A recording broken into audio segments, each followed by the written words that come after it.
Yeah, what's going on, everybody? Monty here. Real quick, I just wanted to go over. I've been seeing some benchmark leaks, so-called, of the Apple M1X, and this is the second M1 I've owned. I've also worked on these all day at work as well, support Mac and PC. Anyways, just wanted to give like my general thoughts. I've been working on physically working on Macs at a job for about 7, 8 years now.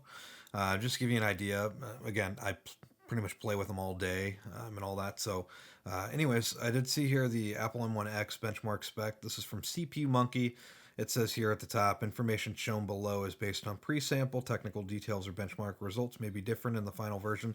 Pretty much just an engineering sample, you could say, if it's even real. Though I'm sure by now they've been testing this processor, so I'm not really surprised that you're starting to see little tidbits leak out. Whether they want to run, a test on Cinebench R23, Blender, uh, Unigine Heaven, any game you could think of, any benchmark you could think of that's going to have some kind of hardware identifier, they're going to be able to pull it. Now, it might not say M1X on it. It'll probably point to unreleased, hardware ID or unreleased hardware part, essentially. Anyways, M1X, like what I'm using right now, I'm using a M1 MacBook Pro, just base model, right? So my prediction, I think the M1X overall, and this is probably, I want to say it's going to go, there's probably going to be a gimped version that goes in the 13-inch, the one that'll be $1,800. Then the 16-inch, that'll be a M1X, that'll probably get everything. Just my prediction. Again, I've been playing with these, working on them, hardware support, software support for the past 6, 7 years at this point. So I would say probably what my prediction is probably spot on. I'd say 30% at the max. I think the biggest gains we've seen already was coming from Intel processors, x86 architecture to ARM, which Apple, optimized essentially. And I think that is, I'm not saying that we're not going to see more performance, but the average user, I don't think we're going to see a big jump. I'm only saying that it's because using the M1 as it is, supporting users that are using M1s as it is, everybody's saying it's much, much faster, right? So you click on something, it opens.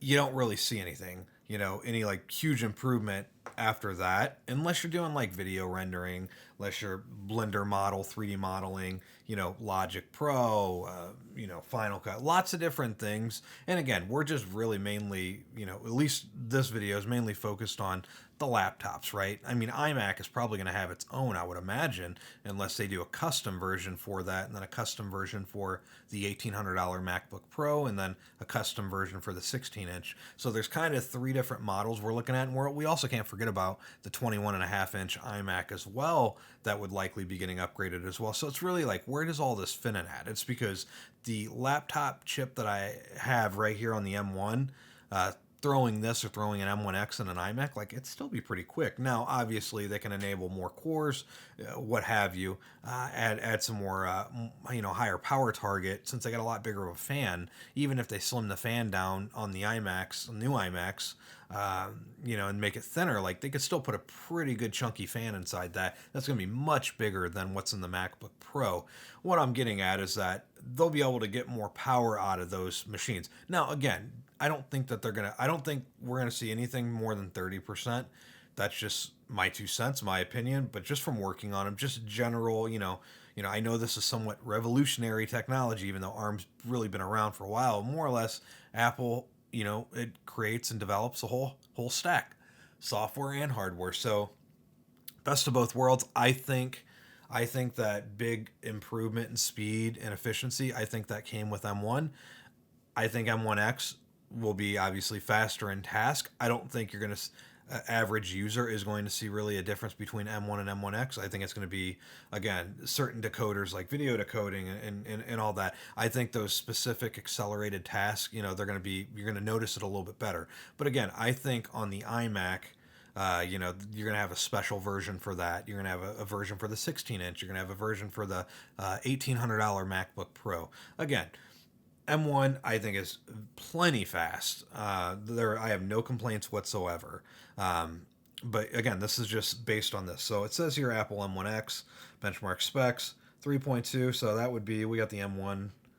Got the M1 guy pulled right here as well. So 3.2, same. Maybe not. So we're 3.2 gigahertz, 8 CPU core, 8 CPU thread. Doesn't look like hyper-threading is on here. That's really probably an Intel thing. Turbo core, no turbo, no hyper-threading, yeah, no overclocking. It's a hybrid. It's a big little design. Kind of like a lot of Android processors. They usually, last time I was messing with Android, probably before the iPhone 6 came out, they had some big little designs on the chips. A cores, 4X Firestorm, those should be the high performance cores. The B core, 4X High Storms cores, those are going to be the low power efficiency cores. Technically, it's all low power, but anyways. M1, yeah, 3.2 gigahertz, no turbo, first generation. Execution units, 128. It's really hard to compare this internal graphics, obviously, to like an NVIDIA or an Intel GPU. It's because it's not one for one. GPU memory, and this is the thing on here. I'm kind of going all over the place right now, but this is the thing where they can improve. Getting more than 16 gigs or even putting a dedicated memory specifically for the GPU. I know it's unified, but if they can have some kind of configuration to where it would say 16 gig hypothetically, you go buy a 16 gig iMac or a MacBook Pro, whatever. 16 gigs, well, it's actually technically 24. It's because it's 8 gigs dedicated to video, to the graphics. They could do that. I don't see why they wouldn't. Again, I think with this whole unified memory, like it's working, but I think for the professionals that's going to want to use iMacs or like a 16-inch MacBook Pro and like really like hardcore stuff, I think having that dedicated video memory, it would just make sense, or even just add more memory to begin with, because 16 gig, it's not that it's not enough, but it's a lot of people use plugins. Everybody's use case is different, so having more gigabytes of RAM available, is obviously better. Whenever you have swap memory, right? So swap is you're writing to the disk, is using that as a temporary virtual storage for RAM essentially. Anyways, having dedicated memory towards that graphics, or at least in addition to the just a 16 gig model, so you get more. I think that would be good for the iMacs, MacBook Pro as well. The 16-inch, 13-inch MacBook Pro. It's really hard to say exactly where that falls in, just because an M1X is going to bring improvements. And I'm not saying that they could go with the second fan, right? So you notice on the $1,800 MacBook Pros, the 13-inch models, they have two fans, right? So thermals right there would obviously more or less it's going to keep it cool essentially, right? So having two fans, right? So it's possible they can get more performance. Again, I think it's going to be 30% or less for the 13-inch. 16-inch, it's really hard to say. I think the big gains came already, in my opinion. Really hard to say. They can make the chip a little bit bigger, have a bigger die size, but that's all, really, really complicated stuff. You can Google that and read more about that. But there's power, cooling, so it's a lot of that involved with it. But I think with 16-inch, I think probably 30% or so maybe increased performance. Probably multi-core and graphics. I would say single core is probably going to be a little bit better than where it's at now, but I wouldn't expect double gains or anything like that. Again, I think a lot of what we're going to see with M1X is going to be a lot more. It's going to be more or less an increase in hardware acceleration and in certain demanding tasks. I don't think it's going to open my Chrome browser or Safari browser any faster. I don't think it's going to do any of that. Loading mail up, if somebody has 100,000 messages in their mail, is it going to load that any quicker? I just feel the M1X, it's going to be those accelerated tasks, or those heavy duty tasks that need more power, where you're going to see the increase. And even at that point, if you compare it to the M1 smokes pretty much everything Intel has anyways. So, gives you an idea of what the M1's probably capable of. And as you can see here, we have the M1 benchmark right here, right?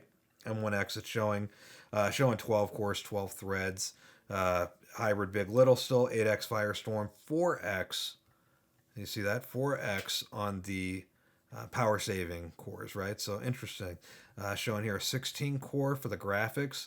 The M1 base model had 8 cores, so double the graphics, 256 execution units. Again, it's still 5 nanometer, but it's showing max GPU memory 16. I feel like if anything, they can just add a memory to the video. I know it's unified again, but adding it could be a weird memory configuration. Like it's 24 gig is technically a 16 gig because you have 8 gigs dedicated towards video. I think something like that would make sense. Just because you can't add memory yourself. And again, it also brings me to the next thing where on the iMacs, we're probably not going to be able to add any memory anymore. Well, which is a good thing. It's because a lot of times the memory usually has problems, believe it or not. Working in a tech environment, um, there's just, you would not believe how many RAM sticks go bad, or aftermarket solid state issues, or temperature warnings, etc. Uh, Having that memory in there built in, it's obviously a lot faster. Pretty much never really fails. Again, it's one of those things where it's a trade off.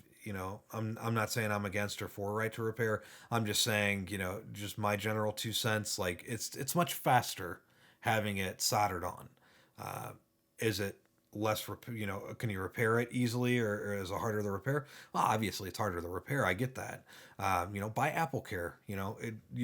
Me personally, I don't keep products long enough for over a year or two anyways myself. Obviously I'm not speaking for the rest of the crowd.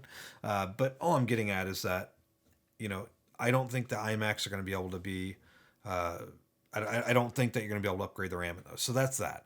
We're not upgrading anything on the laptops anymore, or the MacBooks, as you can see. So all that's soldered in. So 16-inch MacBook Pro, my predictions, I'm going to say that's 30% faster. Same with the iMac. The iMac might be special. It's because that's more of a desktop computer. I'm not saying the 16-inch is not, but the iMac obviously has the thermal, headroom inside of it as far as fans goes and heat dissipation compared to like a MacBook Pro 16-inch. And again, 16-inch has big, the fans are almost double the size that's in a MacBook Pro 13-inch, and it also has 2 of them.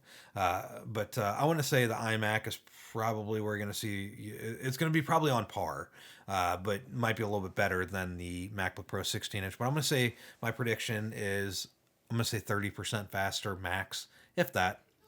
Again, I think a lot of it's going to be hardware acceleration that's increased. That's more or less what I think is going to happen. I just think it's going to be faster in certain tasks. I don't think the average user is really going to see it. Again, we're talking, creative professionals. They're going to see it, obviously, render times and stuff. But again, what you're comparing it to, people probably have, Intel Xeon processors or server farms or what have you already, to where, this is not, really involved with that. This is just really, just basic consumer space. And again, working, you work in IT, you help desk, ticket system, all that. I think you get an idea of the average user is not going to matter if, M1X speed 30% fast or not. But again, I'm getting into something completely different here. So anyways, yeah, showing M1X 3.2 gigahertz, has double the execution units as the M1. Max displays is still 3. Actually, max displays goes up from 2 to 3. So there's that. I think what they're going to bring with the M1X, really, like I said, 20-30%. I think they're going to bring the ports back. Because, that just makes sense. I have 2 ports on this MacBook Pro, and it's not terrible. But the Mac Mini I had previously had, 2 USB-A's, USB-C's, Thunderbolt 3 ports, Ethernet. So you can really do a lot more. And that machine's, you can probably get it used open box in the 570, 590, probably Best Buy, 650 maybe, Apple refurb. So, you look at value right there, and, obviously the Mac Mini is the best value. But do I think we'll see an M1X Mac Mini? It's really hard to say. Probably not. I would like for them to bring M1X to everything. I just don't see it happening. I think the M1 just in itself is probably cheaper to manufacture, just because it's a lower, I'm not saying lower bin chip, but it's just the base model M1, right? It's still plenty fast, right? So I think the M1 will stand the budget models, the cheap models, the cheap ones that I'm on. And I think the $1,800 model, the 16-inch, and the iMac will get the M1X. I think there might be a clock speed difference on the 13-inch version versus the 16 and the iMac. Again, I think the iMac and the 16-inch will probably get the most increase as far as performance. I don't think you're going to see that really in the 13-inch. I think the 13-inch will be better than what is the current 13-inch. If they even make one, it's really hard to say. Again, this is really fast as it is. They could refresh this with an M1X and be just slightly faster but have more ports, remove the touch bar. There could be a lot of different things that they could do to it. But anyways, done talking about all that. I think you get the idea. Just looking at all of this, It's obviously going to have fast RAM, showing 4266 megahertz RAM. I wouldn't be surprised. Max memory, 32 gigs. That's another thing they'll probably add. I would not be surprised on that as well, because people that have, 16-inch MacBook Pros, 32 gigs, is not. I've seen 64 gigs every so often. PCI Express 4, you know, that's possible as well. Thermals, 35, 45 watts. Again, that's probably going to be a lot higher on the iMacs, so that'll be interesting. 28 megabytes of L2 cache. That's interesting as well. So again, this is all just more or less guessing. Essentially, whether or not this is true. M1X is 1445.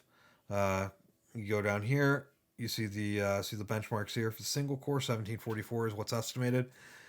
It's likely you could see here the single core is not really that increased. Like I said, I think what it is it's going to be a graphical improvement, graphics wise, memory throughput, and more ports.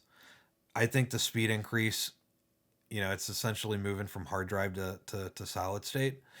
I think it's the same thing. I think we done seen the speed increase, and I'm not saying we're not going to see another one, but I don't. I'm just saying take the benchmarks with a huge grain of salt and don't expect a whole lot. I think that we'll see an improvement. I don't think it's going to blow us away. I think the M1 blew us away, but I don't think we're going to get blown away by if it's 10 or 20% faster, because we're still advancing here. We're still getting our ports back. If that's probably likely what they're going to do, whether they do mini LED, that's possible as well. Micro LED, that might be, a different subject just because it's a lot cost wise to manufacture and to make the smaller screen too much. OLED screen, possibly, I don't know. But again, better speakers, there's that possibility. More ports, maybe a brighter screen. It's really hard to say exactly what, but I think more or less what I'm getting at is that the M1X is going to be better, sure. Don't waste too much time thinking about it. Enjoy the computer that, if you get an M1 now, enjoy the M1. M1's fast enough. M1X, there's always going to be something better that's coming out. I got a 10900K, for example. My computer overclocked to 5.2 gigahertz, right? Right after I did that, not even 2 months later, 5950X came out, the AMD version, right? I think it's a 16 core, I believe, or something like that. It's a little bit, it was a couple $100 more, but it's like, I could have got so much more. I could have got a 5900X, I think, for the same price I paid for mine. Pretty close. And I think that is a 12 or 14 core, I can't remember. But anyways, the CPU, the increase, the speed increase, right? Those are always going, like, you're never going to be ahead of it, because you'll upgrade your computer in a month or two. I'm not saying it's obsolete, but there's already something better that's out. So all I'm getting at is enjoy what you got now. I wouldn't worry too much about the M1X. I know obviously I'm making a video about it, but I don't think that it's not worth losing any sleep over, right? I think the benchmarks, yeah, they're cool that we're seeing it and whatnot, but I don't think that the increase is going to be double. I don't think it's going to be 50%. I just don't. I don't see that. I just don't see it. If Apple's doing it all suddenly and Intel's not doing it and nobody else, Qualcomm's not doing it, and I'm not saying that I don't believe it, but I just don't see. I don't see another big increase. Again, I think 30% or less, I think is, and that might even be pushing it. Again, the computer's fast enough single core wise, and pretty much almost all tasks. For those wondering, the computer for the most part is usually running everything just about for the most part in single core. Multi core, if it's multi-threaded, if it's coded for that, and even then, it's not as much as you would think, unless you're doing like a heavy demanding, like exporting video, creating audio with Logic Pro, Blender, all that, where you're really using multi-core. For the most part, the average user is all on single core, and that's really all that matters for the most part. It doesn't really matter if we have 50 cores. I can go get a 24 core, 20 core, whatever Xeon, throw it in my computer. It's not necessarily going to be any faster to me if I just browse the web, Facebook, YouTube, whatever I do. So I would, like I said, I think the M1X is going to be faster. I don't think it's double the speed. I see everybody going nuts about it right now, saying, "Oh my God, it's gonna be double the speed. It's gonna be so much faster, and it's gonna use so much less wattage." And I don't believe any of that. I don't believe any of the hype on that. I think, somebody that services these every day, and working in IT, help desk, hundreds and hundreds of users. I don't see this doubling the speed.